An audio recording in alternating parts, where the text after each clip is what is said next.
ये सप्त सिंधु पूजा के लिए, जिसे सप्त समुद्र भी कहा जाता है, उसकी पूजा के लिए मिट्टी की खुदाई की है मैंने अभी अभी। तो एक पवित्र स्थान से, क्योंकि ये एक खेत है, इसके इस किनारे पर से मैंने इस मिट्टी की खुदाई की है। ये बिल्कुल ताज़ी मिट्टी है। अब इस मिट्टी का निर्माण होगा सप्त सिंधु पूजन के लिए। सप्त सिंधु पूजन माँ भगवती कुरुकुल्ला को, माँ तारा को और जितनी भी शाक्त क्रम की प्रमुख देवियाँ हैं उनको प्रसन्न करने के लिए विशेष तौर पर ये पूजन विधि अपनाई जाती है।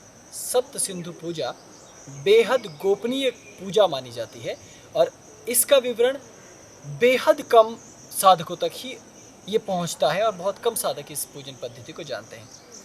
तो अपने साधकों तक ये तथ्य मैं पहुंचा सकूं, इसलिए मैं ये आपको बताने की कोशिश करूंगा कि किस प्रकार से आप साधारण रीति से सप्त सिंधु पूजा अपने घर में कर सकते हैं। तो सबसे पहले तो आपको इसके लिए मिट्टी की ज़रूरत पड़ती है, क्योंकि मिट्टी से ही आपको अपनी पूजन सामग्री और स्थली का निर्माण करना है। तो आप किसी पवित्र स्थान से पहले मिट्टी लेकर आएँ और फिर इस मृदा को लेकर श्रद्धापूर्वक जाएं और पश्चात इस पूजन क्रम को आगे बढ़ाएं। क्योंकि ये पूजन कौलाचार क्रम का पूजन है, तंत्र क्रम का पूजन है, इसलिए इसकी कुछ अपनी मर्यादाएं भी हैं। तो जैसे जैसे हम इसके बारे में और अधिक जानेंगे, आगे प्रक्रियाओं को करेंगे, तो एक एक चरण करते हुए मैं आपको समझाता भी रहूँगा।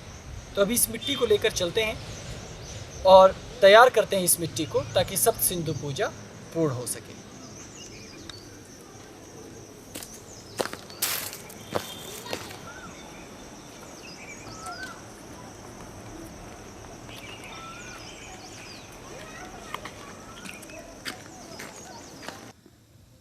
मिट्टी जब खुदाई करके लाई जाती है, उसके पश्चात क्रमशः माता कुरुकुल्ला की साधना आराधना की जाती है। उससे पहले कि हम सप्त सिंधु पूजा के क्रम को आगे बढ़ाएं, कौलाचार क्रम से भगवती की आज्ञा ली जाती है। और आज्ञा लेने की, जब आप एक सिद्ध साधक हों तब तो आप मानसिक रूप से भगवती से आज्ञा लेकर अपने कौलाचार क्रम को आगे बढ़ा सकते हैं। लेकिन यदि अभी आप प्रारंभिक साधक हैं तो कुछ उपाय हैं। कौलाचार में इस प्रकार का एक यंत्र बनाया जाता है जो पासा है, बिल्कुल पासे की भांति ही, लेकिन इसमें कुछ विशेष चिन्ह होते हैं। जैसे इसमें इस तरफ 2 चिन्ह बने हैं और इस तरफ 5 चिन्ह बने हैं और इस तरफ 4 चिन्ह बने हैं और इस तरफ 3 चिन्ह बने हैं। इस प्रकार के चिन्ह को वाले एक धातु के पासे को अथवा हड्डी के बने पासे को अपने पास रखा जाता है। इसी से आप देवी से संवाद स्थापित करते हैं। ये आपका प्रमुख आधार है। इस आधार के ऊपर ही आपको सप्त सिंधु पूजन के क्रम को आगे बढ़ाना है। तो इसके सामने एक पत्थर का टुकड़ा रखा जाता है। हालांकि हमने यहाँ संगमरमर का टुकड़ा रखा है। कौलाचार में संगमरमर को निषिद्ध माना जाता है, लेकिन यहाँ पर इस समय क्योंकि आश्रम और यहाँ की व्यवस्थाएं अभी नई हैं, तो हमें इसके यथायोग्य पाषाण अथवा पत्थर नहीं मिला। इस कारण तब तक इस पत्थर को यहाँ अस्थायी तौर पर रखा गया है। इसी पत्थर पर यहाँ सामने बैठकर अथवा इसके दाएं बाएं बैठकर आप भगवती से आज्ञा ले सकते हैं। तो आज्ञा लेने का विधान होता है कि आप पासे को हाथ में लेते हैं और भगवती का विग्रह सम्मुख है, तो उनके सम्मुख ही बैठकर हम इस संपूर्ण कौलाचार को करेंगे। तो इसकी पद्धति ये होती है कि जब भी आप कर्म करें तो इस प्रकार पासा लेकर, अगर आप सीधे भगवती से संवाद नहीं कर सकते तो इसको भूमि पर छोड़ दें।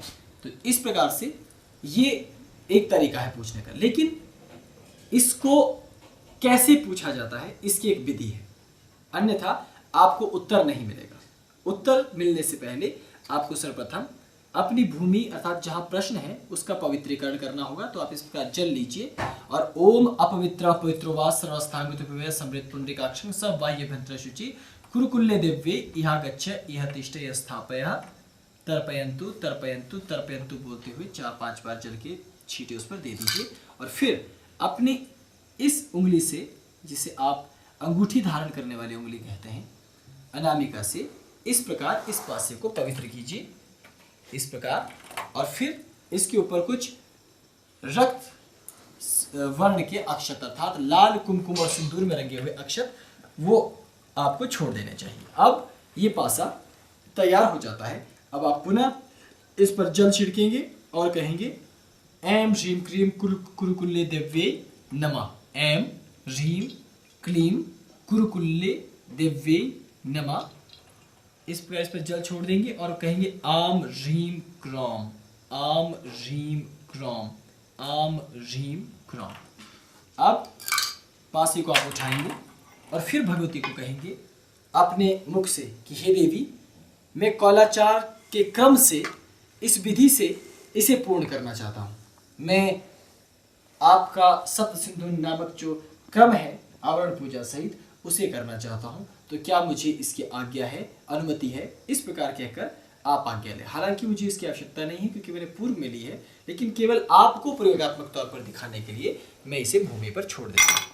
इस प्रकार मैंने इसे भूमि पर छोड़ दिया, लेकिन क्योंकि मैंने ये केवल आपको दिखाने के लिए किया है इसलिए ये इनकार का प्रतीक है। इस पर दो चिन्ह बने हैं। दो का अर्थ होता है स्पष्ट शब्दों में इनकार, क्योंकि आपको मैंने ये बताया कि कौलाचार क्रम एक गोपनीय साधना पद्धति है, इसे संसार के सम्मुख उजागर नहीं किया जा सकता। इस कारण भगवती इस साधना पद्धति को आपके सम्मुख में प्रस्तुत न करूं, इसके संपूर्ण आवरणों को आपको बता न दूं, इस कारण वो उससे इनकार कर रही हैं। अब आगे बात करनी होती है भगवती से कि हे माता, मैं इसके सभी अंगों को प्रकट नहीं करूंगा, आपकी गुप्त विधानों को यथावत गोपनीय रखूंगा। ये कहकर आप भगवती का सुमिरन करें और फिर आप पुनः पासे को जमीन पर छोड़ दें। लेकिन भगवती इस शब्द से भी संतुष्ट नहीं हुई हैं। तो ये भगवती से बातचीत करने का एक तरीका है जो मैंने आपको बताया। आम साधक, आम व्यक्ति इसी तरह से करेगा, लेकिन फिर अब क्योंकि आपको दिखाने का क्रम पूरा हो गया, अब इस क्रम को हम पासे को इस तरह से छोड़ेंगे, अपने हाथ में रखेंगे और ऐसे छोड़ देंगे। अब ये देखिए, ये 4 है। अब 4 इन बिंदुओं का अर्थ क्या होता है? पहले हमने आपको 2 बिंदुओं का अर्थ समझाया। उन 2 बिंदुओं का अर्थ है कि नहीं, आपको ये क्रम नहीं करना चाहिए। अब 4 आया है, तो इस 4 का भी एक गोपनीय अर्थ है। 4 का अर्थ है कि भगवती ये कह रही है कि तुम्हें सोच विचार कर कार्य करना चाहिए। 4 शब्द का अर्थ होता है विचार। जब भी इस पासे का निर्माण होता है, मैंने आपको पहले बताया कि इसमें एक तरफ 5 निशान बने होते हैं, एक तरफ 3 निशान बने होते हैं, एक तरफ 2 निशान बने होते हैं और एक तरफ 4 निशान बने होते हैं। 2 का अर्थ है स्पष्टतया इनकार, कि तुम इस साधना को मत करो, तुम इस क्रम को न करो। इसका प्रतीक था 2, कि तुम इसे ना बताओ, तुम इसे ना करो। लेकिन जब मैं भगवती से बात करता हूँ, उनसे प्रार्थना करता हूँ, जरा उनको रिझाने की कोशिश करता हूँ, तो वो 4 देती हैं। हालांकि मैं आपको बता दूं, क्योंकि ये क्रम पासा कैसे चलना है मैं आपको दिखाने के लिए इस क्रम को कर रहा हूँ, भगवती को पूछने के लिए नहीं। इसलिए मैं 2-2, 3-3 बार पूछ रहा हूँ, लेकिन अधिकांशतया भगवती से केवल 3 बार ही अनुमति मांगी जा सकती है। यदि तीनों बार इनकार कर दिया गया तो आपको कौलाचार की अनुमति नहीं है, ये मान लिया जाता है। तो अब 4 बिंदु आए। 4 बिंदु का अर्थ है विचार, कि तुम्हें इसके अच्छे और बुरे, सकारात्मक और नकारात्मक पहलुओं पर गौर करना चाहिए और अपनी मति का प्रयोग करते हुए कुछ और विस्तार से इसको सोचना चाहिए। ये 4 हुआ। अब मैं फिर पासा फेंकूंगा। ये मैंने पासा उठाया, इसे अपने हाथ पे रखूंगा ऐसे और छोड़ दूंगा। अब देखिए, अब ये है 5। 5 का अर्थ होता है, इसे हम पदा भी कहते हैं। पदा का अर्थ हुआ 5। तो कौलाचार में 5 को पदा कहा जाता है। तो 5 का अर्थ होता है स्वीकृति, कि हाँ, मेरी ओर से तुम्हें अब ये साधना करने की, अब ये कौलाचार करने की पूरी तरह से स्वतंत्रता है, तुम्हें ये साधना करनी चाहिए। लेकिन जब पदा आता है तब भी एक समस्या और है। वो समस्या ये है कि भगवती ने हाँ तो कर दिया, लेकिन हो सकता है कि भगवती का अनमने मन से हाँ हो, क्योंकि मैं बार बार कह रहा हूँ कि मुझे कौलाचार करना है, मुझे साधना करनी है, मुझे बैठना ही है। अब वो मेरी जिद है, माँ तो माँ है, बालक की जिद को मान भी सकती है, इसलिए भगवती से और बात करनी होती है। 5 का अर्थ है स्वीकार, हाँ। तो इसके बाद आगे का क्रम कैसे बढ़ेगा फिर देखिए। इसको मैंने फिर उठाया अपने हाथों में, फिर घुमाया और पकड़कर भूमि पर छोड़ दिया। अब ये देखिए, अब ये आया 3। इसको कौलाचार की भाषा में त्रिक कहा जाता है। 3 को त्रय और त्रय से त्रिक नाम का शब्द बना है। तो कौलांतक संप्रदाय में 3 को त्रिक कहा जाता है।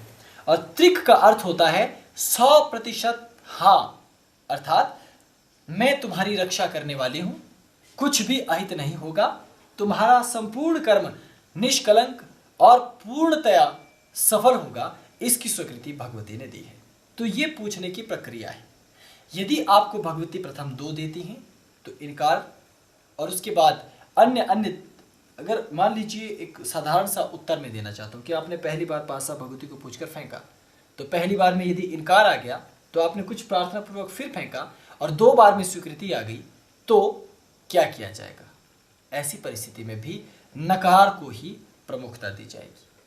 हाँ, यदि एक बार भगवती ने इनकार किया और फिर भगवती ने बार बार 4 अर्थात चौक दिया, इसका अर्थ ये होता है कि मैंने इनकार किसी कारणवश किया है, तुम उस कारण की खोज करो, उस कारण का उपाय करो, फिर तुम कौलाचार के लिए स्वतंत्र हो। इस तरह से भगवती से बातचीत करते हुए कौलाचार के क्रम को आगे बढ़ाया जाता है। तो मैंने आपको ये क्रम बताया, भगवती के इनकार से लेकर, भगवती के स्वीकार से लेकर, भगवती की पूर्ण आज्ञा और पूर्ण आशीर्वाद तक की प्रणाली को मैंने आपको बताया।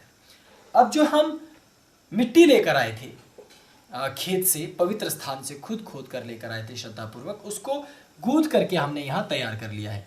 ये इसके भीतर मिट्टी को लाकर छाना गया, हालांकि हमने इसे बारीकी से नहीं छाना है क्योंकि ये अभी बरसात का मौसम चल रहा है और भगवती के गुप्त नवरात्र चल रहे हैं, इस कारण हमने इसे जल्दबाजी में तैयार किया है। इसे जब तैयार किया जाता है तो उसमें थोड़ा सा आटा मिला दिया जाता है पवित्रीकरण के लिए, उसे पवित्र माना जाता है। हालांकि आटे में जौ का आटा सर्वश्रेष्ठ आटा माना जाता है, नहीं होने पर मकई का आटा माना जाता है और नहीं होने पर गेहूं का आटे का भी आप प्रयोग कर सकते हैं। तो आटा इसमें मिला करके हमने इसे तैयार कर दिया है। अब सप्त सिंधु मंडल और सप्त सिंधु नाम की गोपनीय पूजा कैसे होती है, उसके लिए आप इस प्रकार से एक लकड़ी का बाजोट लीजिए, क्योंकि ये हमारा नियमित कौलाचार यंत्र है। इसके नीचे भगवती कुरुकुल्ला का दिव्य और अमोघ यंत्र बना है जिसमें टांकरी भाषा में कम नाम का बीज खुदा हुआ है। इस यंत्र का इस कौलाचार साधना से कोई लेना देना नहीं है, ये तो बस इसके मूलाधार में बना है तो बना ही रहेगा। आप सिर्फ इसकी ऊपरी सपाट सतह को देखिए, ये कांच की बनी हुई है। हमने पूजा के लिए, क्योंकि जल यंत्र पर डालना है, पुष्प डालना है, यंत्र सुरक्षित रहे, उसके ऊपर नित्य पूजा हो, इसलिए इसके ऊपर कांच की व्यवस्था की है। तो आप इसे लकड़ी के बाजोट पर अथवा इतना बड़ा पत्थर का एक टुकड़ा लेकर उसके ऊपर भी कौलाचार को पूर्ण कर सकते हैं। तो अब हम मंडल का निर्माण करेंगे और मैं आपको मंडल निर्माण के साथ साथ कुछ विशेष बातें बताऊंगा। ये जो पूजा होती है भगवती की, ये जरा तंत्र कुल की गोपनीय पूजा है। इसे श्रद्धा, भक्ति, विश्वास के साथ करना होता है ताकि माता रानी को आप प्रसन्न कर सकें, उनको आप रिझा सकें। तो इसमें आपको यथा संभव कम वस्त्र धारण करने होते हैं और यदि आपने धारण भी किए हैं तो खुले वस्त्र धारण करने होते हैं। अब आप प्रथम इस प्रकार से एक मध्य में इसको रखते हुए मिट्टी को लेकर के इस प्रकार से आकृति बनाएंगे।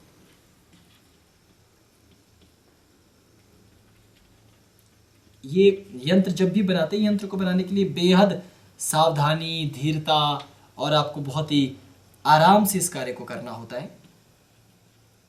मिट्टी को तैयार बहुत सावधानी से करना होता है, क्योंकि जब ये मिट्टी तैयार की जा रही थी तो आपको मालूम होगा कि मिट्टी में केंचुए होते हैं, खुदाई के दौरान इसमें कुछ कीड़े निकल आते हैं, छोटे छोटे और जीव जंतु होते हैं, उन्हें हटा देना चाहिए ताकि किसी प्रकार की जीव हत्या से आप बचे रहें। हालांकि कीड़े मकोड़ों को मारना, जब आप कृषि करने वाले हो, मेरी तरह कृषक के घर में पैदा हुए हों, तो ये आपकी स्वतंत्रता होता है कि आपकी खेतों में यदि हानिकारक जीव जंतु हैं तो आप उनको हटाएं, उससे कोई दोष अथवा पाप नहीं लगता।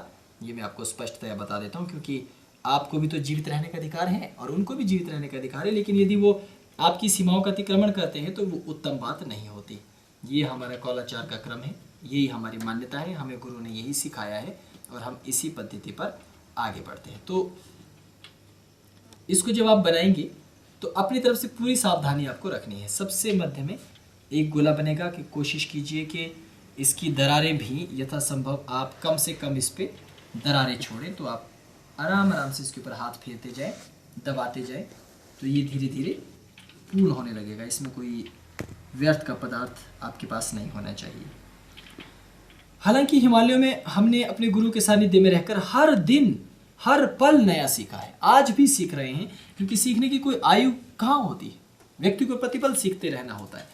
लेकिन ये बड़ी खुशी की बात है कि भारत में जो तंत्र का कौलाचार क्रम है और कौलांतक संप्रदाय में जो ये पूजन विधियाँ हैं, इन्होंने मुझे बाल्यकाल से लुभाया, क्योंकि जब माताएं, बहनें और भैरव भैरवियाँ ये इस प्रकार की साधनाएं करती थी तो मेरा हृदय बहुत ललचाता था ये देखने के लिए कि अरे वाह, ईश्वर की साधना का इतना बड़ा षड्यंत्र और ऐसी सुंदर अलौकिक व्यवस्था कि वो सहज ही आपका मन मोह लेती है। तो कौलाचार क्रम विचित्र अवश्य है और आम आदमी के लिए ये बहुत जटिल, बहुत असंभव, ऐसे ऐसे अनेकों प्रकार के शब्द आजकल साधक प्रयोग में लाते हैं कि अरे हमें तो छोटी साधना चाहिए, लघु साधना। लेकिन मैं कहता हूँ एक बार अगर तुम कौलाचार की साधना को करते हुए और विशेषतः सप्त सिंधु पूजा या इस प्रकार की गोपनीय पूजन को करते हुए देख लो तो जीवन में कभी भी तुम साधारण रीति से पूजा को पूजा कहोगी ही नहीं, क्योंकि इसका अपना एक आनंद है, इसका अपना एक विस्तार है और उस विस्तार के बारे में जितना कहा जाए कम है। अब आपका प्रथम एक मंडल बन गया, इसके बाहर आपका ये दूसरा मंडल बनेगा। लेकिन क्योंकि ये मंडल थोड़ा सा बड़ा बनेगा तो आपको इसके मध्य में थोड़ा सा स्थान रखते हुए मिट्टी के छोटे छोटे टुकड़ों से इसको तैयार करना पड़ेगा, क्योंकि इसको ज़्यादा ऊंचाई भी नहीं देनी है, इतनी ऊंचाई भी ना हो जाए कि ये जो भीतर वाला है वो उसके पीछे छिप जाए। पतली पतली मिट्टी से इसका निर्माण आपको करना चाहिए। साधक पूछते हैं कि आप हर कभी हर किसी तरीके से ये कौलाचार पूजन तंत्र की अनेक विधियां ये बताना शुरू कर देते हैं। अब देखिए इसके पीछे मेरा सीधा सा तर्क ये है कि यदि भगवान न करे कल दुष्टों ने कोई षड्यंत्र रचकर मुझे परम धाम जल्दी पहुंचा दिया तो अगला जन्म लेकर आने के लिए भी तो समय लगेगा। तो यदि मैं कुछ पद चिन्ह छोड़ जाऊं, क्योंकि ये मेरा तो ज्ञान है नहीं, ये तो सदियों से शिव का दिया ज्ञान है, मैं तो केवल उस ज्ञान को जानने वाला एक अधिकारी पात्र शिष्य अपने गुरुओं की दृष्टि में था, इसलिए उन्होंने मुझे इस पंथ का प्रमुख बनाकर ये उत्तरदायित्व मुझ पर दिया। और ये कोई साधारण उत्तरदायित्व नहीं है, ये बहुत बड़ा उत्तरदायित्व है। इसे तमाम आलोचनाओं के बाद और तमाम प्रेमकर्ताओं के बाद जो सज्जन पुरुष हैं जो निरंतर हमारी बड़ाई और स्तुति करते रहते हैं, यहाँ तक कि लोग हमें ईश्वर की संज्ञा देते हैं, ये जो सब ये उनका केवल प्रेम है, ऐसा कुछ भी नहीं है, लेकिन ये उनका प्रेम है। तो उनके लिए और आने वाली उन पीढ़ी के लिए जो इस प्रकार की साधनाओं को जानना चाहती हैं, हमारी क्या परंपराएं थी, क्या पद्धतियां थी। आज शहरों में पद्धतियां रही कहाँ, परंपराएं हैं ही कहाँ। मंदिर में जाते हैं, कुछ केले लेकर एक नारियल थाली में सजा दिया, क्योंकि टेलीविज़न देख देख करके और फिल्में देख देख करके दिमाग में केवल उतनी ही साधना, भक्ति और परंपराओं का ज्ञान उनको है जितना टेलीविज़न उनको सिखाता अथवा दिखाता है। और हमारे गुरु भी आजकल न जाने क्यों, हालांकि मैं आलोचना कभी किसी गुरु की नहीं करना चाहता और ना ही करना अभी भी करना चाह रहा हूँ, लेकिन कहना तो पड़ रहा है कि न जाने क्यों वो शिष्यों को अकर्मण्य बनाना चाहते हैं।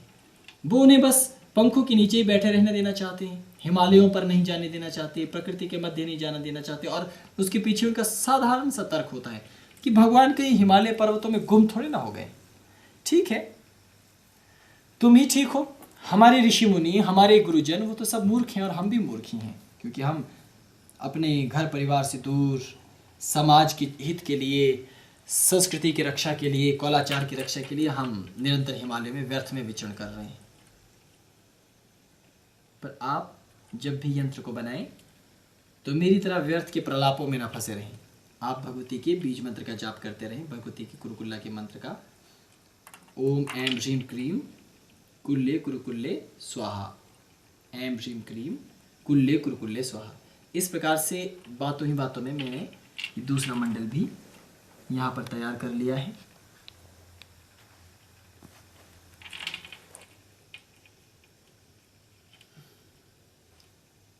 मैं आपसे कुछ चीज़ों के लिए क्षमा चाहूँगा कि मैं बहुत अधिक सौंदर्यशाली तरीके से आपको चीज़ें नहीं दिखा पाता, क्योंकि इसका सीधा सा कारण है कि सौंदर्य और सौंदर्य संसाधनों का आपस का चोरी दामन का साथ है। अगर सौंदर्य के साथ इन चीज़ों को दिखाना पड़े तो मुझे ज़्यादा चीज़ों की, ज़्यादा तत्वों की ज़रूरत होगी और उसमें अधिक धन की ज़रूरत होगी, क्योंकि मेरे पास, क्योंकि जंगली योगी हूँ, इतना धन और सामर्थ्य में धन के रूप में सामर्थ्य नहीं रखता।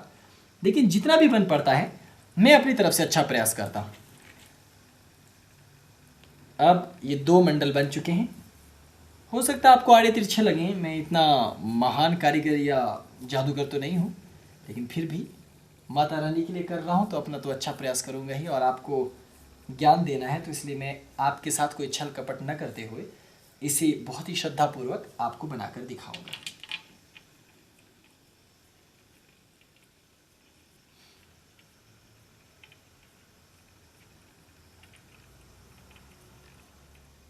लोग पूछते हैं कि आपने बाल्यावस्था से लेकर ये सब चीज़ें कैसे सीखी, कम समय में कैसे सीखी, और कुतार्किक लोग तर्क करते हैं अरे इतने कम समय में कोई सीख नहीं सकता ये सब।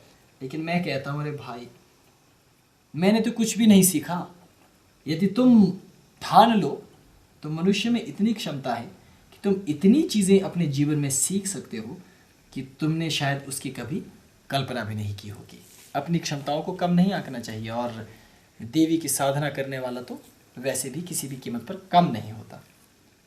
अब मैं इसे थोड़ा बना लेता हूँ।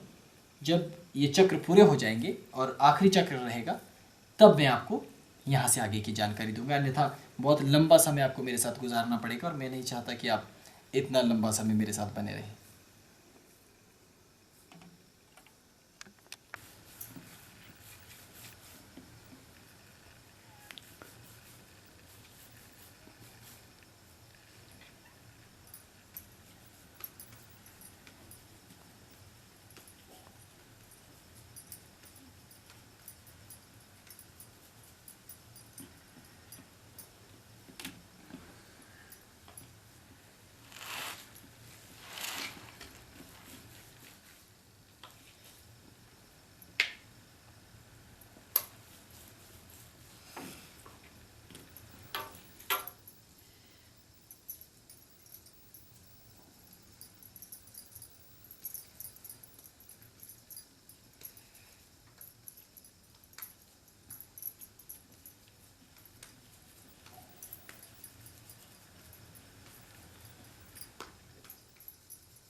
इस प्रकार ये पूरा का पूरा हमारा सप्त सिंधु मंडल पूर्णतः यहाँ बन गया। ये देखिए, ये प्रथम, द्वितीय, तृतीय, चतुर्थ, पंचम, षष्ठम और सप्तम। तो ये प्रथम, द्वितीय, तृतीय, चतुर्थ, पंचम, षष्ठम और सप्तम, ये इसके सप्त द्वार बन गए। और इसी प्रकार से सर्वप्रथम मिट्टी से इसे तैयार किया जाता है। आपको इस बात का ध्यान रखना होता है कि जब आप इसे बनाएं तो जो इसके मध्य की दूरी है वो लगभग बराबर बराबर बराबर रहे और आप उसे अच्छी तरह से बनाते जाएं। हालांकि मैंने ये बीच वाला थोड़ा कमज़ोर बना दिया। जो बीच का ब्रेथ होता है ये थोड़ा सा और बड़ा रहता है, अर्थात इसकी मोटाई थोड़ी ज़्यादा बड़ी रहनी चाहिए, और बाहर वाली ब्रेथ की मोटाई भी सबसे ज़्यादा बड़ी रहनी चाहिए। उसके बाद मध्यम की जो पंक्तियाँ होती हैं ये एक बराबर हो सकती हैं, या क्योंकि बनाने में थोड़ी बहुत चूक तो हो ही जाती है। जैसे मुझसे ये थोड़ी सी मोटी बन गई है, ये पतली, ये पतली, ये पतली, ये 1 2 3 बिल्कुल ठीक है। ये चतुर्थ भी थोड़ी सी और पतली होनी चाहिए थी, लेकिन बस अभी लगता है मैं कमज़ोर हूँ, पर फिर भी मैंने पूरा प्रयास किया है और ये मैंने तैयार कर लिया है। तो ये भीतर का प्रमुख द्वीप और इसके पश्चात के ये अन्य द्वीप। तो ये सिंधु, अर्थात इसके जो भीतर का रिक्त स्थल होता है इसको सिंधु कहा जाता है। तो सप्त सिंधु हमारी पृथ्वी के चारों तरफ के समुद्र को भी 7 भागों में बांटा गया है।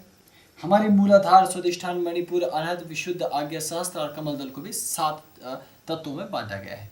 उन 7 चक्रों में 7 तरह का अमृत रहता है। तो वो इसी मंडल के भीतर 7 तरह का अमृत देवी कुरुकुल्ला प्रवाहित करती हैं, जो हमारे कुंडलिनी चक्रों के जागरण का एक सूक्ष्म यौगिक संकेत है और तांत्रिक रूप से अमरता का संकेत है कि हमारे सप्त जन्मकृत, पूर्व जन्मकृत और भविष्य के जन्मकृत दोषों को पूर्ववत ही भगवती क्षमा करके उन्हें नष्ट करके हमें अमोघ गति प्रदान करें। इसलिए कौलाचार क्रम ये बेहद गोपनीय तत्व होता है, बहुत ही गुप्त रीति से ये चलता है। अब जब ये मंडल बन गया, इसके पश्चात इसके ऊपर चतुष्कलश का स्थापन होगा, अर्थात आप तांबे के पात्रों में, लोटे में या कोरे मिट्टी के घड़ों में 4 कलश आप इधर स्थापित करेंगे। तो अभी उनके स्थापन के लिए भी आपको पहले मिट्टी से तिकोने बनाने होंगे। जैसे मैं एक इस कोने पर एक कोना निर्मित कर देता हूँ वृत्ता का।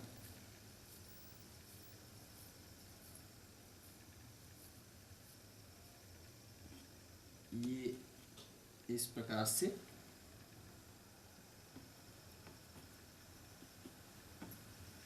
और इसके साथ ही ये इसका दूसरा किनारा इस प्रकार से, और फिर थोड़ा सा इसको लंबा बनाना होगा क्योंकि ये त्रिभुज की भांति बनता है इस प्रकार से। तो ये इसे यहाँ जोड़ दीजिए परस्पर और इस भाग को तोड़ते मरोड़ते हुए आगे तक लेके आइए जहाँ तक इसका शीर्ष भाग है। ऐसे ये आपका एक तिकोना बन गया। अब इसके ऊपर आप पात्र रख सकते हैं। हालांकि मेरे पास तो यहाँ तांबे के पात्र हैं, लेकिन श्रेष्ठ ये रहता है कि इस प्रकार की चक्र पूजा के लिए और इस प्रकार की जो दुर्लभ गोपनीय पूजा होती है, हालांकि ये पूर्ण चक्र पूजा नहीं है, ये तो सप्त सिंधु पूजा है। इसके पश्चात मैं प्रयास करूंगा कि आपको चक्र पूजा की रहस्य भी बताऊं, क्योंकि लोग आमतौर पर चक्र पूजा के नाम पर श्रीयंत्र की पूजा और श्री चक्र की पूजा करते हैं, जबकि वो तंत्र चक्र नहीं है। तांत्रिक चक्र एक विशेष गोपनीय चक्र होता है, पर ये अभी का मेरा विषय नहीं है। तो मैं इस लोटे को उठाकर इस पर ऐसे स्थापित कर दूंगा, ये ऐसे ज़रा सा दबाकर, ये मेरा एक पात्र इस पर स्थिर हो गया। तो ठीक इसी तरह से मैं यहाँ ये एक इस प्रकार से और ये 2 और यहाँ मेरे पास तीसरा एक टुकड़ा भी है, इसको मैं थोड़ा ऐसे घुमाकर इसके साथ जोड़ दूंगा।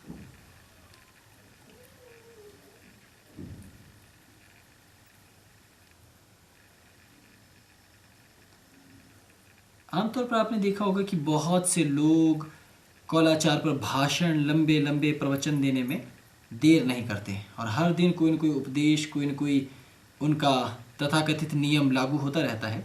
लेकिन प्रायोगिक तौर पर आप कभी भी किसी व्यक्ति को कर्मकांड करते हुए नहीं देखेंगे, क्योंकि कौलाचार की उन्हें जानकारी है ही नहीं। वो पंथानुगत रीति से न तो कौलाचार को जानते हैं और ना ही तंत्र को जानते हैं। आज तंत्र के नाम पर बहुत सी दुकानें चल रही है और वहाँ न जाने कितनी अजीबो गरीब सी बातें बताई जाती हैं, क्या क्या उटपटांग उन्हें सिखाया जाता है। क्योंकि यदि तंत्र आपको वास्तव में कैसा है, उसकी क्या परंपरा है, उसकी क्या श्रृंगार, उसका क्या सौंदर्य है, यदि आपको ज्ञात ही नहीं होगा तो आप वैसा ही प्रपंच करेंगे ना अध्यात्म के नाम पर। तो आपको बहुत ही शालीनता से तंत्र को समझना होता है और उसके सौंदर्य को भी समझना होता है। तंत्र अपने आप में बहुत ही सौंदर्यशाली एक विद्या है। तो ये 2 कोनों पे तो मैंने लगा दिया, मैं 2 अन्य कोनों पे भी इसको लगा कर तैयार कर देता हूँ।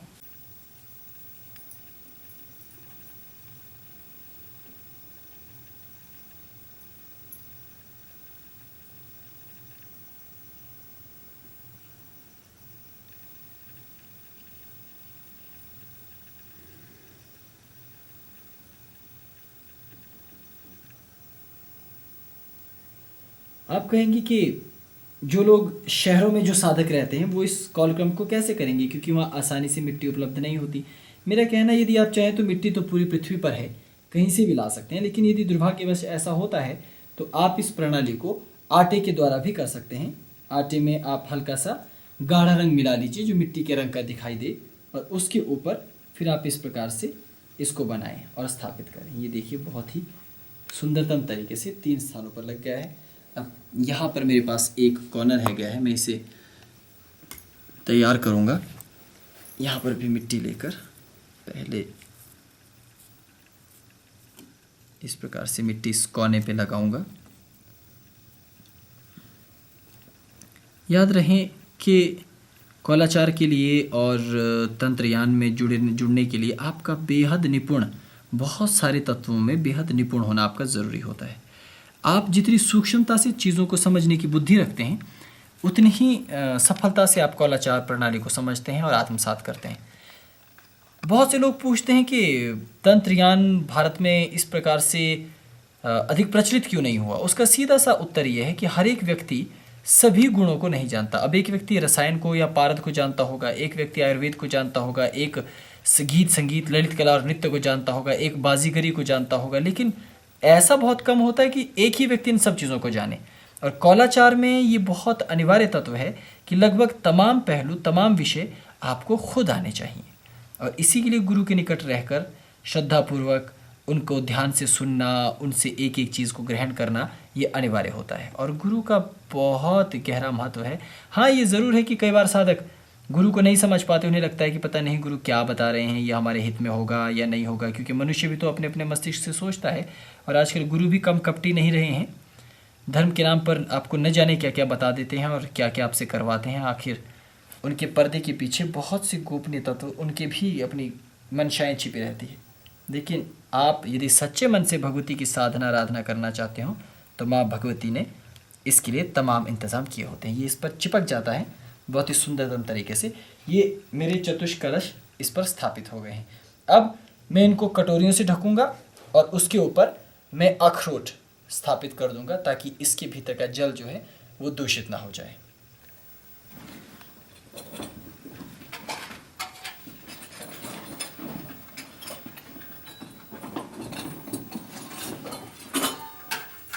ये पहला कलश मैंने ढक दिया, ये दूसरा कलश, और इसके पश्चात इधर से आकर मैंने तीसरा कलश पूरा कर दिया और चौथे को मैं उधर से जाकर करता हूँ। ये मैंने चारों कलश ढक दिए हैं जल से। और अब मेरे पास यहाँ थाली है अखरोट की। मैं सबसे पहले इस थाली में से कुछ अक्षत लूँगा। उनको ये पहले ही तैयार किए गए हैं, इसको कुमकुम से रंग करके तैयार रखा गया है कौलाचार पूजा के लिए। आप इस जब भी भगवती की साधना करें, आराधना करें, तो बहुत सारे अक्षत लेकर के उन्हें इस प्रकार से रंग कर तैयार कर लें। तो मैं थोड़े थोड़े अक्षत इसके ऊपर फैलाता जाऊंगा इस प्रकार से, और इसके मध्य भाग को ज़रा सा रिक्त करके इस पर एक अखरोट इस तरह से रख दूंगा। ठीक इसी तरह से मैंने यहाँ अखरोट रख लिए हैं ताकि मैं सब जगह यही प्रणाली दोहरा सकूं।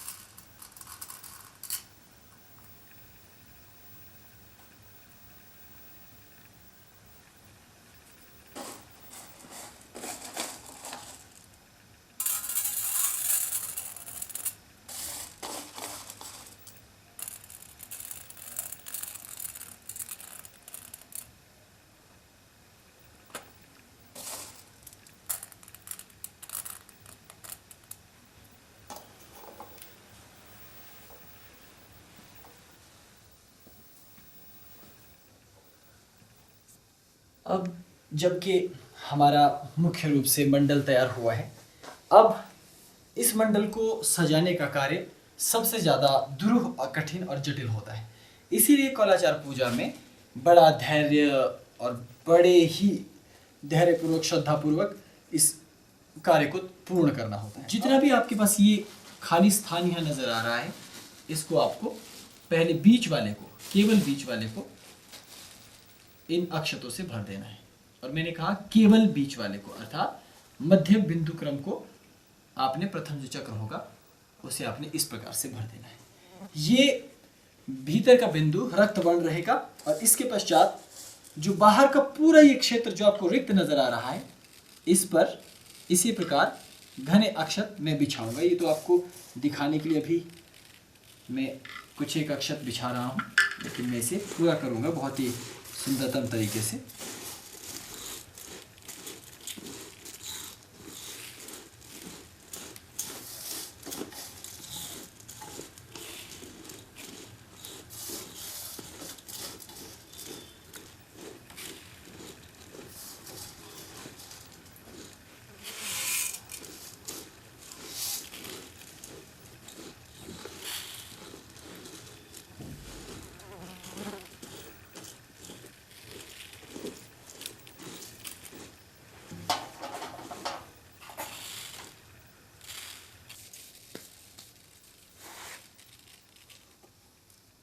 इसमें करीब आप जब बड़ा मंडल बनता है तो 2 से 3 किलो से 4 किलो तक अक्षत एक बार में ही आपके लग जाते हैं। तो आपको जब भी साधना करनी हो तो आप उसकी पूर्ववर्ती सामग्रियों की सूची तैयार करके और किस तरह से इसे तैयार करना है उसकी पूर्व तैयारी कर लें, अन्यथा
हम तो नहीं है।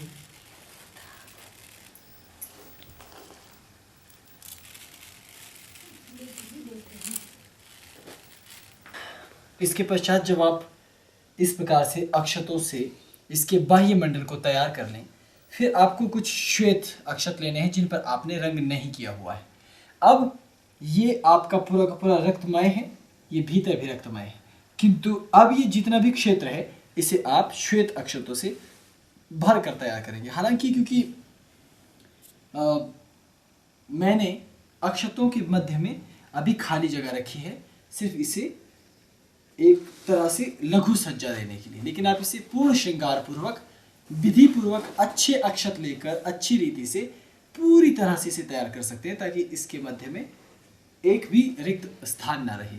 और ये आवरण, क्योंकि जब आप इस साधना को करते हैं, आप इसी आवरण के सम्मुख जब आवरण पूजा हो जाती है तो आप इसको महाकौलाचार के क्रम में ले जा सकते हैं, षोडश कलाओं के रूप में, कि पहले दिन, दूसरे दिन, तीसरे दिन, इस प्रकार से जिस दिन अमावस होती है, अमावस से लेकर पूर्णिमा तक आप लगातार इस साधना को कर सकते हैं। तो हर अमावस से शुरू करें और पूर्णिमा तक लगातार इस महाक्रम को ले जा सकते हैं। तो जो सप्त सिंधु साधना है, जैसे कि नाम से ही पता चलता है कि सप्त सिंधु से इसकी तुलना की गई है, तो सातों समुद्रों को लांघ लेने के बराबर, सातों समुद्रों में जितना जल है उसके बराबर पुण्य एक बार में ही प्राप्त करने की प्रणाली ही सप्त सिंधु चक्र है, सप्त सिंधु पूजन पद्धति है। तो कौलाचार है, बड़े धैर्य से आपको जुटे रहना पड़ता है, धीरे धीरे आप चीज़ों को आगे बढ़ाते हैं। अभी तो मंडल निर्मित हो रहा है, तो अभी मैं इसका दूसरा भाग शुरू करता हूँ और इसे जल्द से जल्द पूरा करता हूँ।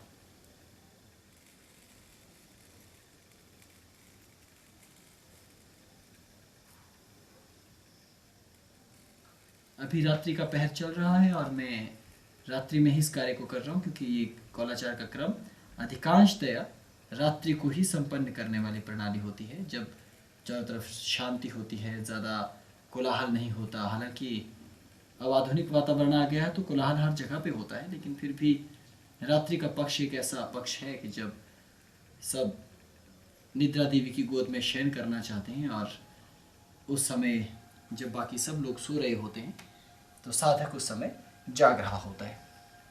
मैंने कहा था कौलाचार में इस साधना के दौरान कम वस्त्र पहनने होते हैं। शायद इसका एक कारण ये भी है कि अगर हमारे पास ढीले और लंबे वस्त्र हों तो कहीं वो सब ये मंडल इत्यादि समाप्त ना हो जाए या ख़राब ना हो जाए। ये भी एक कारण हो सकता है। ये मेरा अनुमान मात्र है, ना कि मैं आपको कोई शास्त्रीय व्याख्या इसके पीछे दे रहा हूँ।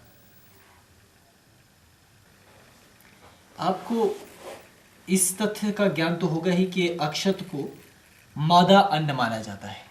जिस प्रकार यह जौ पुलिंग अन्न के अंतर्गत आता है, अक्षत मादा तत्व के अंतर्गत आता है। इसलिए आप ये भी पूछ सकते हैं कि मैं अक्षत ही यहाँ क्यों डाल रहा हूँ। मैं चाहता तो यहाँ मकई डाल सकता था, मैं चाहता तो यहाँ जौ बाजरा या अन्य कोई धान्य उठा करके डाल सकता था, लेकिन अक्षत को स्त्रीलिंग अर्थात स्त्रैण तत्व वाला अन्न माना गया है और ये भगवती का एक परिचायक तत्व है। इस कारण से मैं यहाँ केवल अक्षत ही डाल रहा हूँ, अन्य कोई दूसरा अन्न का प्रयोग यहाँ नहीं कर रहा। और ये जब भी आप अक्षतों में रंग करें तो ये प्रयास करें कि उसमें इस तरह का रंग हो जो जैविक हो, क्योंकि पूजा के पश्चात ये जो अक्षत हैं इनको आप पक्षियों को डाल देते हैं अथवा नदी में प्रवाहित कर देते हैं जो वहाँ मछलियाँ खाती हैं या जीव जंतु खाते हैं। तो इस तरह के रासायनिक रंगों के प्रयोग से बचना चाहिए जिससे हानि होती हो, क्योंकि फिर इन अक्षतों को का कोई विशेष प्रयोजन नहीं रह जाता। फिर ये खाने लायक नहीं रहेंगे, ये जहरीले हो जाएंगे और प्रकृति में असंतुलन पैदा कर सकते हैं। तो आप इसी तरह के रंगों का प्रयोग अधिकांशतः करें, ऐसे रंगों की जानकारी लें और ऐसे ही लाल रंग का प्रयोग करें जो कि हानि रहित हो।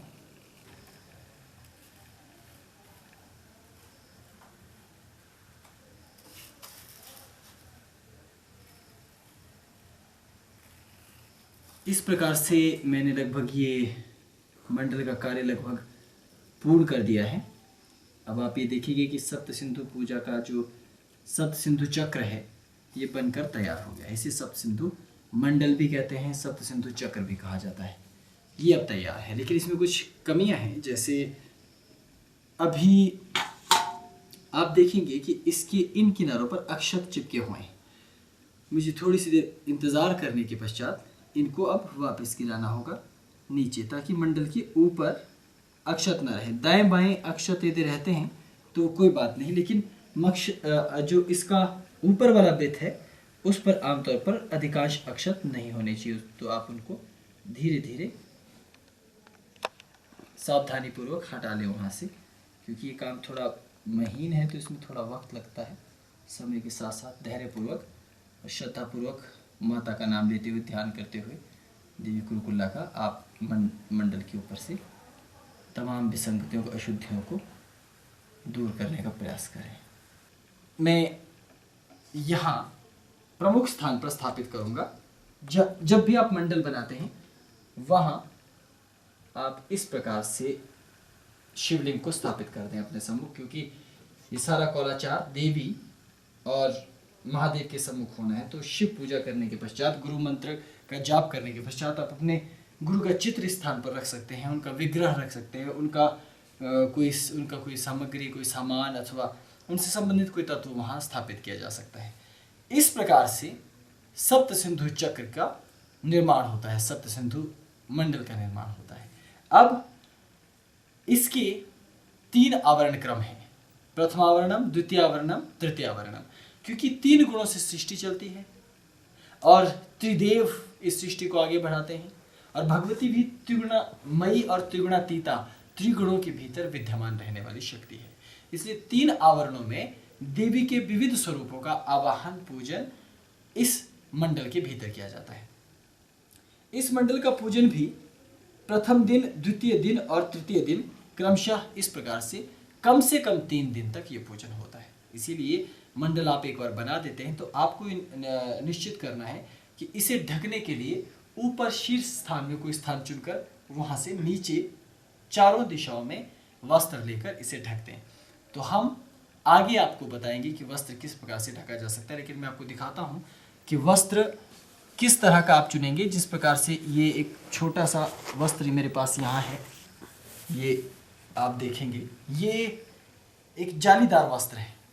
इसे आवरण बनाने के लिए ध्वजा बनाने के लिए और पूजन इत्यादि के लिए हम सदा से प्रयोग करते आए हैं। तो आपको इसका प्रयोग इस प्रकार से करना है। इसे मैं आपको बनाकर दिखाऊंगा, लेकिन अभी मैं आपको बता रहा हूँ कि 4 दिशाएं हैं। तो 4 में से एक दिशा पर इस प्रकार से इसे रखते हुए, इस प्रकार से इसे आप ऊपर ले जाएंगे और ऊपर कहीं ऊंचाई वाले स्थान पर इसको बांध देंगे, जिस भी प्रकार से संभव होता है। इस प्रकार से चारों दिशाओं से आपको इस मंडल को ढकना होता है। तो मैं अभी तो इसे नहीं ढक रहा, क्योंकि अभी इसका पूजन होना है। पूजन जब आपका पूर्ण होता है तो पूजन के पश्चात इसे ढक दिया जाता है। तो पश्चात हम इसे ढक देंगे, ऊपर से लेकर नीचे तक आवरण को ढक दिया जाएगा।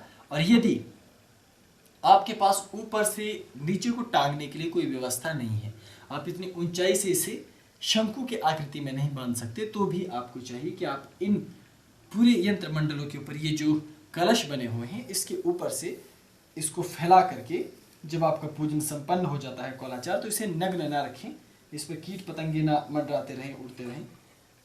इसे ऐसे करके आप ढक सकते हैं, ये ऐसे, इस प्रकार से आपने इसे ढक दिया तो पूरे के पूरे क्रम से आप इसको ढक देंगे। मैं इसे आपको अभी ढक कर दिखाता हूं।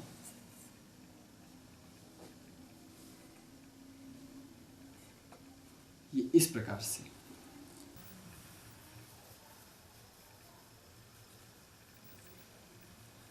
इस प्रकार से मैंने 3 रक्त वस्त्रों के छोटे छोटे टुकड़ों से इस पूरे के पूरे मंडल को बनाने के पश्चात अब ढक दिया है। मंडल बनकर तैयार है। अब पूजन की आवश्यकता है। तो पूजन के लिए आपको विशेष तौर पर जो भी पूजन क्रम होता है उसे किसी कागज पर लिखकर पहले ही पूर्व की भांति तैयार कर लेना चाहिए। हालांकि हमें तो ये जुबानी भी याद होता है, लगातार नित्य इस क्रिया को करते करते साधक को ये याद हो जाता है, तथापि गुरु ये कहते हैं, शास्त्र ये कहते हैं कि सदा अपने पास उसकी पुस्तक रखकर, अथवा अब तो आधुनिक काल है उसे आप उस तरीके से तैयार करके अपने सम्मुख रख करके उसमें से पढ़ते हुए ही आपको मंत्र का जाप उच्चारण करना चाहिए और आवरण की पूजा को आगे बढ़ाना चाहिए। क्योंकि ये एक लंबा विधान है, इसलिए अभी मैं यही विश्राम देने के पश्चात फिर स्वयं स्नान करूंगा, वस्त्र धारण करूंगा और कम से कम वस्त्र धारण करने के पश्चात अपनी पूजा की सामग्री लेकर इसका प्रथम पूजन करके आपको दिखाऊंगा कि कैसे आप प्रथम दिन, द्वितीय दिन और तृतीय दिन पूजन करेंगे। तो जो कौलाचार क्रम से संक्षिप्त रूप से हम इस यंत्र का पूजन करेंगे, इस मंडल का पूजन करेंगे, सप्त सिंधु मंडल का, जब 3 दिन की ये साधना पूर्ण हो जाएगी माँ भगवती कुरकुल्ला के सम्मुख, तब हम तीसरे दिन मंत्र जाप इत्यादि करके ये जो 7 चक्र हैं जिसके भीतर अक्षत भरे गए हैं, इनके भीतर हम जल भरते हैं। तो उस जल को ला करके कलश का पूजन किया जाता है। उसमें सप्त सिंधु का भी आवाहन किया जाता है, अमृत तत्व का आवाहन किया जाता है, सोम का आवाहन किया जाता है और पश्चात उसे धीरे धीरे आचमनी से और जल के पात्र से तर्पण करते हुए क्रमशः 1, 2, 3, 4, 5, 6 और 7, इन सातों के सातों के भीतर जल भर दिया जाता है। ये पूजन का सबसे आखिरी क्रम है। तब ये सप्त सिंधु आपको यहाँ सिंधु की भांति ही जलमय जलमग्न ये तत्व दिखाई देगा।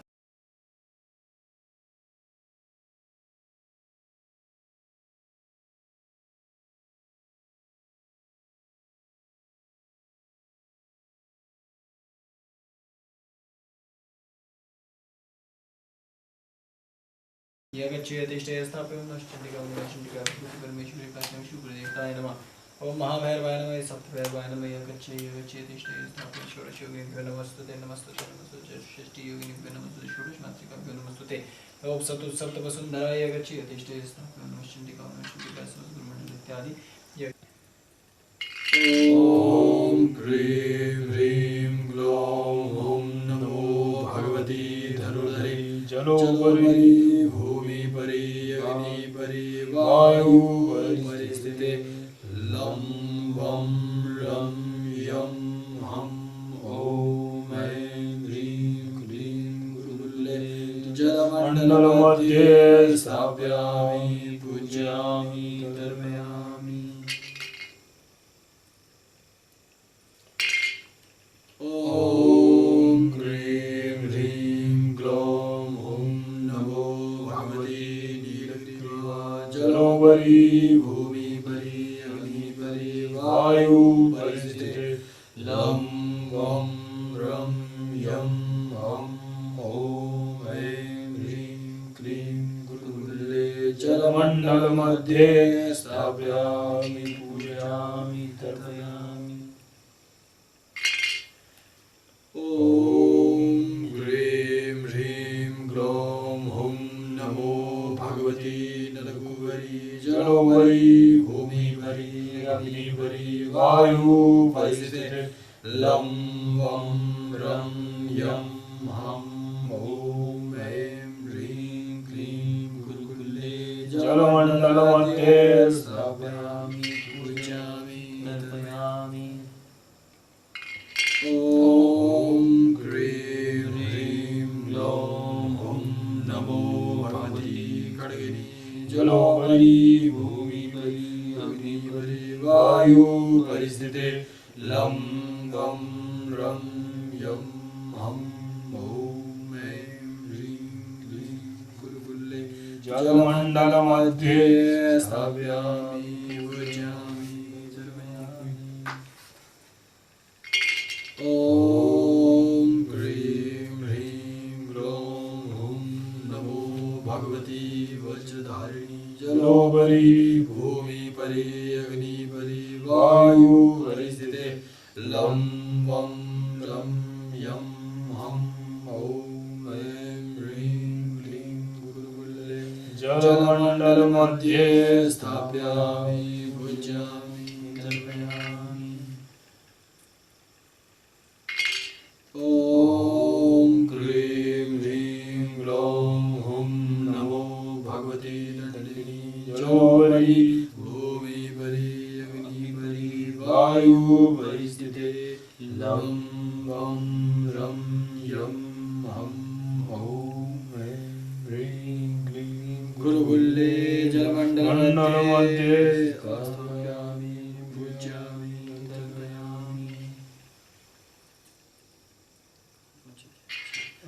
ॐ ह्रीं ह्रीं ग्लौं हुं नमो भगवती अम्बिका जलोपरि भूमिपरि अग्निपरि वायु परिस्थिते लं वं रं यं हं ॐ ऐं ह्रीं क्लीं गुरुगुल्ले जलमण्डलमध्ये स्थापयामि पूजयामि तर्पयामि।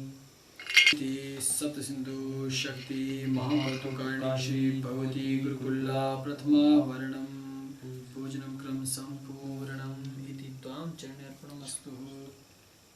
पूजनं तु इदं देव्याः सिद्धानामपि दुर्लभं यः पूजयेत् नित्यं रात्रिकाले श्रद्धायान्वितः सकलकला भवेतस्य सर्वलोकेष्वपराजितः जीवेद चिरकालं साग्रामपमृत्युविवर्जितः नश्यन्ति सर्वपरमन्त्रयन्त्रतन्त्राणि आदिव्याधि एव च कृत्या दोषनिवारिणी महासिद्धि गुरुकुल्ले नमस्तुते। ॐ श्री गुरुकुल्ला देवी नमः। प्रथमा वर्णं त्वां चरणार्पणमस्तु। नमः शिवाय नमः शिवाय। शनागतमत्समुपादकेनास्ति भगवन्तं नहि यं ज्ञात्वा महादेवी यथा योग्यं त्वां नमः शिवाय नमः शिवाय नमः शिवाय। ऐं ह्रीं क्लीं गुल्ले गुरुगुल्ले ज्वल्लहं क्षं लं फट् स्वाहा पादुकां पूजयामि तर्पयामि। ॐ नमो भगवती कुसुमागिरि निवासिनी गुरुस्वरूपाय ग्लौं हुं क्लीं जूं स शङ्खिनी ज्वालय ज्वालय ज्वल्ल ज्वल्ल प्रज्वल्ल प्रज्वल्ल। ऐं ह्रीं क्लीं गुल्ले गुरुगुल्ले ज्वल्लहं क्षं लं फट् स्वाहा पादुकां पूजयामि तर्पयामि। ॐ नमो भगवती कुसुमागिरि निवासिनी गुरुस्वरूपाय ग्लौं हुं क्लीं जूं स चापिनी ज्वालय ज्वालय ज्वल्ल ज्वल्ल व्रज्वल्ल व्रज्वल्ल ऐं ह्रीं क्लीं कुल्ले गुरुकुल्ले ज्वल्ल हम क्षं लं फट् स्वाहा पादुकां पूजयामि तर्पयामि। ॐ नमो भगवती कुसुमागिरी निवासिनी उरुस्वरूपाय ग्लौं ह्रीं क्लीं जूं सौम्यतरा ज्वालय ज्वालय ज्वल्ल ज्वल्ल प्रज्वल्ल प्रज्वल्ल ऐं ह्रीं क्लीं कुल्ले गुरुकुल्ले ज्वल्ल हम क्षं लं फट् स्वाहा पादुकां पूजयामि तर्पयामि। ॐ नमो भगवती कुसुमागिरी निवासिनी गुरुस्वरूपाय ग्लौं हूं क्लीं जूं अतिसुन्दरी ज्वालय ज्वालय ज्वल्ल ज्वल्ल व्रज्वल्ल व्रज्वल्ल ऐं ह्रीं क्लीं कुल्ले गुरुकुल्ले ज्वल्ल हम क्षं लं फट् स्वाहा पादुकां पूजयामि तर्पयामि।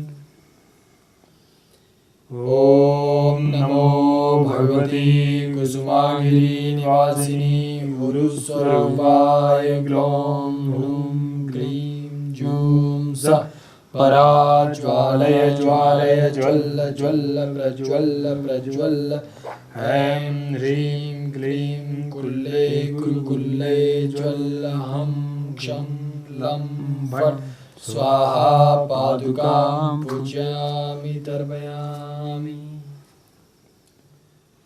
ओम नमः चंडिकाय इति सप्तसिंधु शक्ति महाकौतुकारिणी श्री भगवती गुरुकुल्ला द्वितीयावरण पूजन मंत्र क्रमं संपूर्णम् इति त्वां चरणर्पणमस्तु। इदं नाम मम। ओम सर्वमंगलमांगल्ये शिवे सर्वार्थसाधिके शरण्ये त्र्यंबके गौरी देवी नारायणी नमोस्तुते।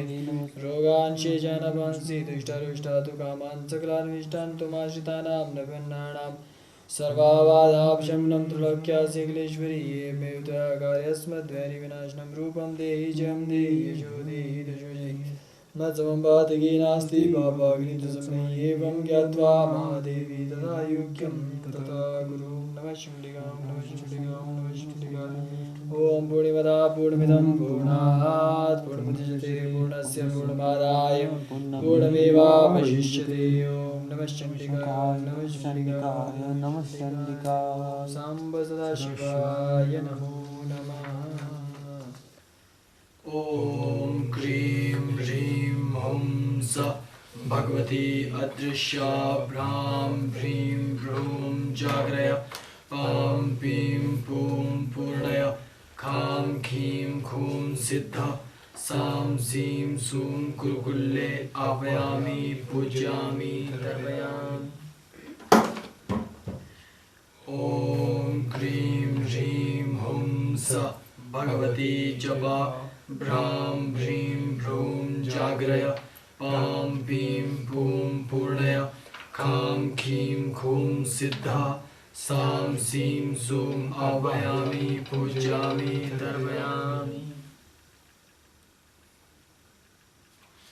ॐ क्रीं ह्रीं हुं सः भगवती महामारी भ्रां ह्रीं भ्रूं जागरय पां पीं पूं पूर्णय खां खीं खूं सिद्ध सां सीं सूं कुरुकुल्ले आह्वयामि पूजयामि तर्पयामि।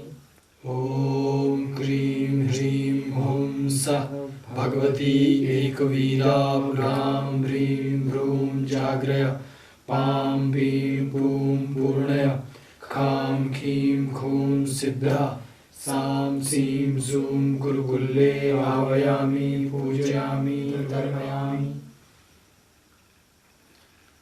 ॐ क्रीं ह्रीं हुं सः भगवती कालरात्रि भ्रां ह्रीं भ्रूं जागरय पां पीं पूं पूर्णय खां खीं खूं सिद्ध सां सीं सूं गुरुकुल्ले आह्वयामि पूजयामि तर्पयामि।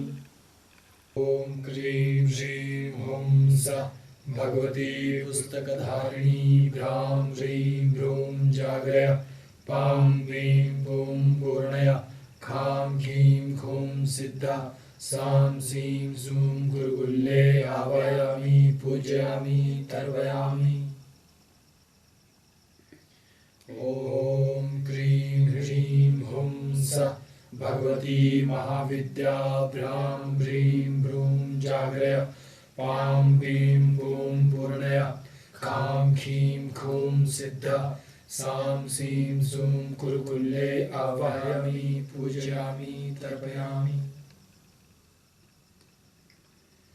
ॐ क्रीं ह्रीं हुं सः भगवती महावाणी भ्रां ह्रीं भ्रूं जागरय पां ह्रीं पूं पूर्णय खां खीं खूं सिद्धा सां सीं सूं गुरुकुल्ले आवाहयामि पूजयामि तर्पयामि। खां खीं खूं सिद्धा सां सीं सूं गुरुकुल्ले आवाहयामि पूजयामि तर्पयामि। ॐ क्रीं ह्रीं हुं सः भगवती वाक् भ्रां ह्रीं भ्रूं जागरय पां ह्रीं पूं पूर्णय खां खीं खूं सिद्धा सां सीं सूं गुरुकुल्ले आवाहयामि पूजयामि तर्पयामि।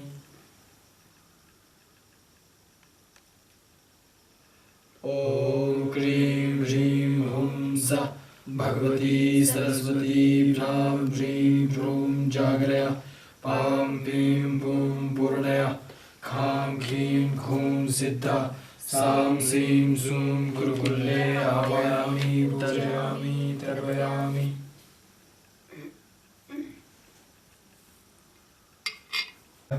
पां ह्रीं पूं पूर्णय खां खीं खूं सिद्धा सां सीं सूं गुरुकुल्ले आवाहयामि पूजयामि तर्पयामि।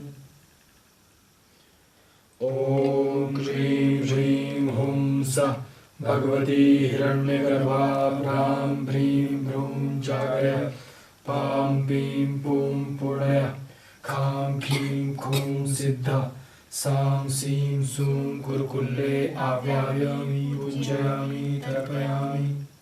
ॐ क्रीं ह्रीं हुं सः भगवती स्वरा भ्रां ह्रीं भ्रूं जागरय पां ह्रीं पूं पूर्णय खां खीं खूं सिद्धा सां सीं सूं गुरुकुल्ले आवाहयामि पूजयामि तर्पयामि। ॐ क्रीं ह्रीं हुं सः भगवती उमा भ्रां ह्रीं भ्रूं जागरय पां ह्रीं पूं पूर्णय खां खीं खूं सिद्धा सां सीं सूं गुरुकुल्ले आवाहयामि पूजयामि तर्पयामि। ॐ क्रीं ह्रीं हुं सः भगवती त्रिविद्या भ्रां ह्रीं भ्रूं जागरय पां ह्रीं पूं पूर्णय खां खीं खूं सिद्धा सां सीं सूं गुरुकुल्ले आवाहयामि पूजयामि तर्पयामि। ॐ क्रीं ह्रीं हुं सः भगवती पंचमहाभूतिनी भ्रां ह्रीं भ्रूं जागरय पां ह्रीं पूं पूर्णय खां खीं खूं सिद्धा सां सीं सूं गुरुकुल्ले आवाहयामि पूजयामि तर्पयामि। ॐ क्रीं ह्रीं हुं सः भगवती सर्वसत्त्वमयी भ्रां ह्रीं भ्रूं जागरय पां ह्रीं पूं पूर्णय खां खीं खूं सिद्धा सां सीं सूं गुरुकुल्ले आवाहयामि पूजयामि तर्पयामि। ॐ क्रीं ह्रीं हुं सः भगवती भूमि भ्रां ह्रीं भ्रूं जागरय पां ह्रीं पूं पूर्णय खां खीं खूं सिद्धा सां सीं सूं गुरुकुल्ले आवाहयामि पूजयामि तर्पयामि। ॐ क्रीं ह्रीं हुं सः भगवती सौभाग्या भ्रां ह्रीं भ्रूं जागरय पां ह्रीं पूं पूर्णय खां खीं खूं सिद्धा सां सीं सूं कुरुकुल्ले आवायामि पूजयामि तर्पयामि। ॐ ह्रीं ह्रीं हुं सः भगवती मृत्यु भ्रां भ्रीं भ्रूं जागृया पां पीं पूं पूर्णया खां खीं खूं सिद्धः सां सीं सूं कुरुकुल्ले आवायामि पूजयामि तर्पयामि। ॐ ह्रीं ह्रीं हुं सः भगवती अवतारत्रयार्चिता भ्रां भ्रीं भ्रूं जागृया पां पीं पूं पूर्णया खां खीं खूं सिद्धः सां सीं सूं कुरुकुल्ले आवायामि पूजयामि तर्पयामि। इस प्रकार से सप्त सिंधु चक्र, सप्त सिंधु मंडल पूजन संपूर्ण होता है।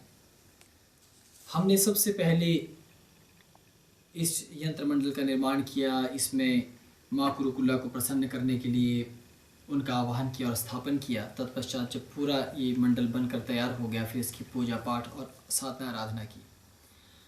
हमने क्योंकि इस साधना को गुप्त नवरात्रों के दौरान किया, इसलिए हमने इस पूरे साधना क्रम को छोटे छोटे भागों में विभक्त करके क्रमशः 3 दिन में संपन्न किया है।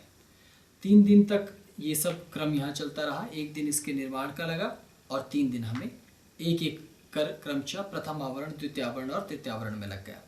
तो 3 आवरण करने के पश्चात ये पूर्ण आवरण होता है। तो जब सप्त सिंधु चक्र में, अभी क्योंकि इसमें मैं अकेला ही यहाँ तर्पण कर रहा था बैठकर, इस कारण ये मूल का चक्र भर गया। लेकिन यदि एक साधक यहाँ, एक यहाँ, एक यहाँ और एक वहाँ, इस प्रकार क्रम के अनुसार बैठते हैं और वो क्रमशः इस पर पूजन करते जाते हैं, तो जो रक्त मध्य में है ये कुमकुम मिश्रित बनाया गया होता है, ये शुद्ध जल के साथ मिष्ठान के द्वारा। तो ये बहते हुए प्रथम दल से द्वितीय दल, द्वितीय से तृतीय, चतुर्थ, पंचम, षष्ठम और सप्तम तक आता है। तो जब ये मध्य का जल बहते बहते एक ही दिन में जब आप इस संपूर्ण कौलाचार प्रक्रम को करते हैं, तो यहाँ से बहते हुए इस सप्तम भाग तक आकर स्थिर हो जाता है। तो जैसे ही आपका सप्तम भाग तक आकर पूर्ण होता है, तब ये समझ लेना चाहिए कि अब आपका सप्त सिंधु पूजन क्रम जो है वो परिपूर्ण हो गया। तो इस प्रकार से गोपनीय रीति से इस सप्त सिंधु पूजन को संपन्न किया जाता है। सप्त सिंधु चक्र अपने आप में बेहद गोपनीय चक्र है, और यदि हम जीवन में अश्वमेघ यज्ञ न कर पाएँ, यदि हम जीवन में नरमेघ यज्ञ न कर पाएँ, तो उनके समकक्ष गोपनीय तंत्रों में इस चक्र का विवरण दिया गया है। क्योंकि ये प्रणाली अब लुप्त होने के कगार पे है, बहुत सारे उच्च कोटि के तांत्रिक भी अब इन परंपरा और विद्याओं को भूल चुके हैं। तो ये जो चौकी है हमारी, इसके ऊपर न केवल इसी प्रकार से एक मंडल का पूजन किया जाता है या एक चक्र का पूजन किया जाता है। अभी तो हमने आपको केवल सप्त सिंधु चक्र जो है इसी का पूजन क्रम आपको बताया है, लेकिन भविष्य में मेरा प्रयास रहेगा कि जो अन्य गोपनीय और दुर्लभ यंत्र, चक्र और मंडल इत्यादि के पूजन होता है, उसका क्रम होता है, उसे भी प्रदर्शित किया जाए। क्योंकि ये पूजन विधान गोपनीय है, इसे गोपनीय रखा जाता है, इसके समस्त मंत्रों को गोपनीय रखा जाता है, इसलिए हम केवल आपको जो इसकी प्रमुख तत्व थे, प्रमुख झलकियाँ थी, हमने केवल वही आपको दिखाई हैं। जैसे इस आवरण को ढकने की विधि अभी हमने आपको नहीं दिखाई है, लेकिन वो भी आप कर सकते हैं। चारों दिशाओं से आपको ऊपर की तरफ को झीने पर्दे लगाने हैं, जिससे वो आवरण में ढका रहेगा। और जिस समय इसकी साधना करनी होती है, पूजा करनी होती है, उस आवरण को एक तरफ निकाल करके मौले से बांध करके रखा जाता है। तो ये पूरा क्रम अपने गुरु के सानिध्य में जाकर के, एक योग्य कौलाचार्य गुरु के सानिध्य में जाकर के इसकी साधना करनी चाहिए। यहाँ विशेष बात ये कि जैसे ये रक्त वर्ण में रंगे हुए अक्षत हैं, और इसके मध्य में जिस जल से हम तर्पण करते हैं वो भी रक्त, उसे तंत्र में रक्त कहा जाता है, लेकिन इसका अर्थ ये नहीं है कि वास्तव में खून है।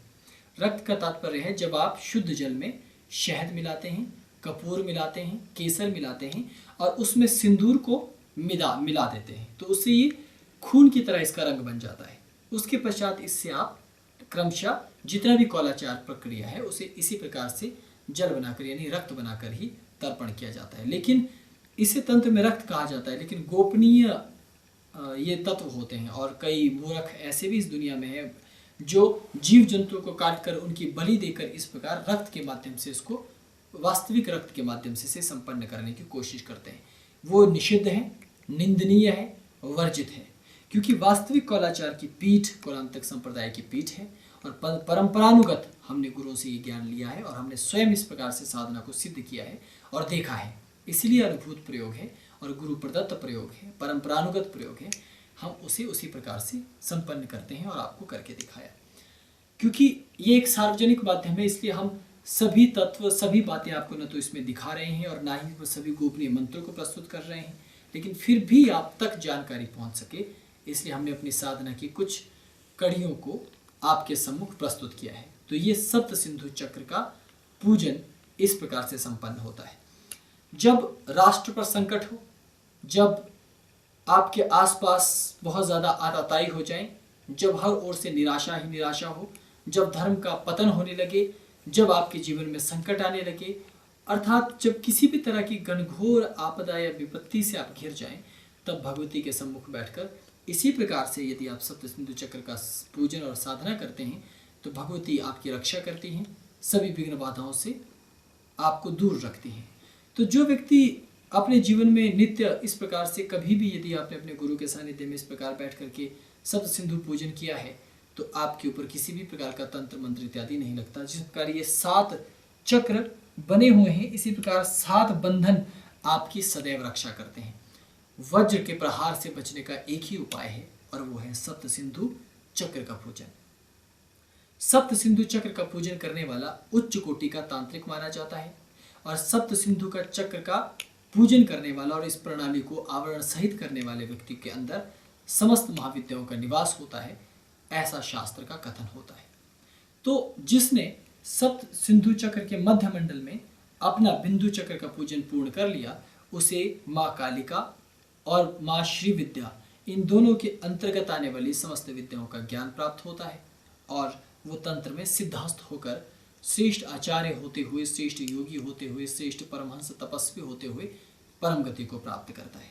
इसलिए इस गोपनीय कौलाचार पद्धति को यथासंभव गोपनीय रख करके अपने गुरु के सानिध्य में से संपन्न करना चाहिए। तो मैंने आपके ज्ञानवर्धन के लिए, आपके दृष्टांत के लिए, आपके लाभ के लिए इस गोपनीय क्रम को जितना संभव था व्यक्त करना, उतना मैंने नियम अनुसार इसे व्यक्त किया है। अब आप इसे अपने गुरु से सीखकर इस दिव्य मंडल की साधना को करते हुए माँ भगवती गुरुकुल्ला से दिव्य शक्तियाँ प्राप्त करें, सिद्धियाँ प्राप्त करें और अपने जीवन में आध्यात्मिक सुख को प्राप्त करते हुए भोग और मोक्ष दोनों प्राप्त करें। यहाँ भोग और मोक्ष के क्रम को भी मैं बता देता हूँ कि जब आप बाहर से क्रमशः अंदर की ओर तर्पण करते हैं, अभी तो आपने देखा होगा कि मैं जब भी तर्पण कर रहा था तो मध्य बिंदु में ही कर रहा था। मध्य बिंदु में जब क्रमशः तर्पण करते करते ये रक्त बाहर के मंडलों को आता है तो इसका अर्थ है कि आपको आध्यात्मिक सुख चाहिए, अर्थात बिंदु से अब जब आप बाहर की ओर जाते हैं। लेकिन जब आप बाह्य वृत्त से, अर्थात पहले एक वृत्त को भर देते हैं, फिर द्वितीय वृत्त पे भरते हैं, फिर तृतीय पर, चतुर्थ पर, पंचम, षष्ठम और फिर बिंदु पर आते हैं, इसका मतलब होता है कि अब आपको बाह्य सुख की अभिलाषा है, क्योंकि ये विपरीत क्रम से चलता है। जैसे श्रीयंत्र में होता है, श्रीयंत्र में भूपुर से यदि आप बिंदु की ओर जाएं तो वो अध्यात्म की ओर गति का प्रतीक है, और जब आप बिंदु से बाहर भूपुर की ओर आए तो वो भोग का प्रतीक है। लेकिन यहाँ इस मंडल में ये उल्टा विपरीत चलता है, इस बात का आपको सदैव ध्यान रखना होता है। तो इसी प्रकार आप इसे कर सकते हैं। और यदि आपको भोग और मोक्ष दोनों की इच्छा एक साथ होती है, तब साधक कुछ मध्य में और कुछ बाहर क्रमशः उसे छोड़ते हुए जाते हैं। इसका नियम ये है कि यदि 2 साधक हैं तो एक बहिर्मंडल से शुरू करेगा और एक भीतरी मंडल से शुरू करेगा, और यदि 4 हैं तो वो 2 बहिर्मंडल से शुरू करेंगे और 2 भीतरी मंडल से शुरू करेंगे। यदि 2 हैं तो मैं बहिर्मंडल से और दूसरा भीतर मंडल से, और यदि 4 हैं तो उस कोने पर बैठा हुआ व्यक्ति और मेरे पास बैठा हुआ व्यक्ति, हम दोनों एक मंडल की, अर्थात अगर मैं बाहर वाले का तर्पण कर रहा हूं तो उधर वाला व्यक्ति भी बाहर वाले का ही तर्पण करेगा। इधर वाला यदि भीतर का कर रहा है तो इधर वाला भी मध्य वृत्त का ही, मध्य समुद्र का ही, मध्य सिंधु का ही पूजन करेंगे। तो सप्त सिंधु पूजन करने का अर्थ है कि आपने समस्त सागरों में स्थित सागरों का ज्ञान और सप्त द्वीपों में स्थित द्वीपों का ज्ञान प्राप्त करके विश्व विजय की क्षमताओं से अब आप अप्लावित हो चुके हैं। विश्व का ज्ञान अब आपको प्राप्त हो सकता है, आप उसके लायक हो चुके हैं। तो इस गोपनीय साधना के इतने महत्व हैं, इतना अधिक इसका विस्तार है कि अभी मैं संक्षेप में आपको नहीं बता सकता, लेकिन बावजूद इसके आपको समझ जाना चाहिए कि ये अत्यंत उच्च कोटि का, जब मैं स्वयं कह रहा हूँ, आपको बता रहा हूँ, तो इसका क्या महत्व रहता होगा। कौलाचार में ऐसी परम गोपनीय साधना जानने वाले, करने वाले और देखने वाले तीनों ही धन्य कहे गए हैं। तो स्वयं शिव के द्वारा प्रणीत इस प्रकार की साधनाओं को जो विलुप्ति के कगार पे है, आपको इन्हें जानकर अपने जीवन में उतारना चाहिए और इनके दिव्य प्रभावों से अपने जीवन को आनंदित करना चाहिए। अभी तंत्र के गोपनीय सप्त सिंधु पूजन, सप्त सिंधु चक्र मंडल पूजन में केवल इतना ही। भविष्य में अन्य मंडलों को लेकर, अन्य जानकारियों को लेकर मैं पुनः उपस्थित होऊंगा। तब तक माँ कुरकुल्ला आप पर आशीर्वाद बनाए रखें, 10 महाविद्याएँ आप पर कृपा रखें, 64 योगिनी आप पर कृपा रखें। इसी मनोकामना के साथ, इसी आशीर्वाद के साथ अभी मैं विराम लेता हूँ। ओम नमः शिवाय। प्रणाम।